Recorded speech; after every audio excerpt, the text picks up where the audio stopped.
ಸಂಸದ ಗೋವಿಂದ ಕಾರಜೋಳ ನೇತೃತ್ವದಲ್ಲಿ ಚಿತ್ರದುರ್ಗದಲ್ಲಿ ಇಂದು ತ್ರೈಮಾಸಿಕ ಪ್ರಗತಿ ಪರಿಶೀಲನಾ ಸಭೆ ನಡೆಯಿತು.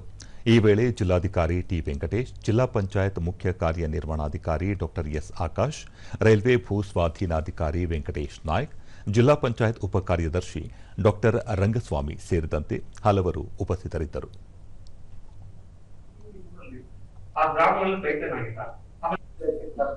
ಸಿಎಸ್ಆರ್ ಫಂಡ್ ಉಪಯೋಗ ಮಾಡೋದು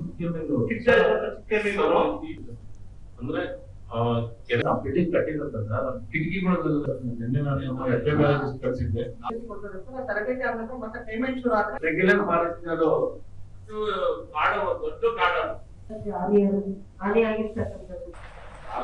ಬಳಿಕ ಗೋವಿಂದ ಕಾರಜೋಳ ಜಿಲ್ಲೆಯಲ್ಲಿ ಶೇಕಡಾ 70ರಷ್ಟು ಪರಿಶಿಷ್ಟ ಸಮುದಾಯ ಮತ್ತು ಹಿಂದುಳಿದ ಜನರು ಇದ್ದಾರೆ. ಕೇಂದ್ರ ಮತ್ತು ರಾಜ್ಯ ಸರ್ಕಾರದ ಸೌಲಭ್ಯಗಳನ್ನು ಈ ಸಮುದಾಯಕ್ಕೆ ತಲುಪಿಸುವ ಕೆಲಸ ಮಾಡಬೇಕಾಗಿದೆ ಎಂದು ಕಿವಿಮಾತು ಹೇಳಿದರು. ಪ್ರಧಾನಿ ನರೇಂದ್ರ ಮೋದಿ ಅವರ ಆಶಯದಂತೆ ಜಲಜೀವನ್ ಮಿಷನ್ ಅಡಿಯಲ್ಲಿ ಪ್ರತಿ ಮನೆಗೂ ಶುದ್ಧ ಕುಡಿಯುವ ನೀರನ್ನು ಪೂರೈಸಲು ಒತ್ತು ನೀಡಲಾಗಿದೆ. ಈ ನಿಟ್ಟಿನಲ್ಲಿ ಅಗತ್ಯ ಕ್ರಮ ಕೈಗೊಳ್ಳಬೇಕು.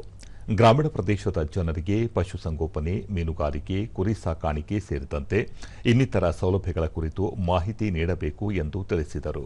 ಎಲ್ಲರಿಗಿಂತ ಬಹಳ ವಿಶೇಷವಾಗಿ ಕುಡಿಯುವ ನೀರಿನ ಸಮಸ್ಯೆ ದಿನ ದಿನ ಹೆಚ್ಚಾಗ್ತಾ ಇದೆ.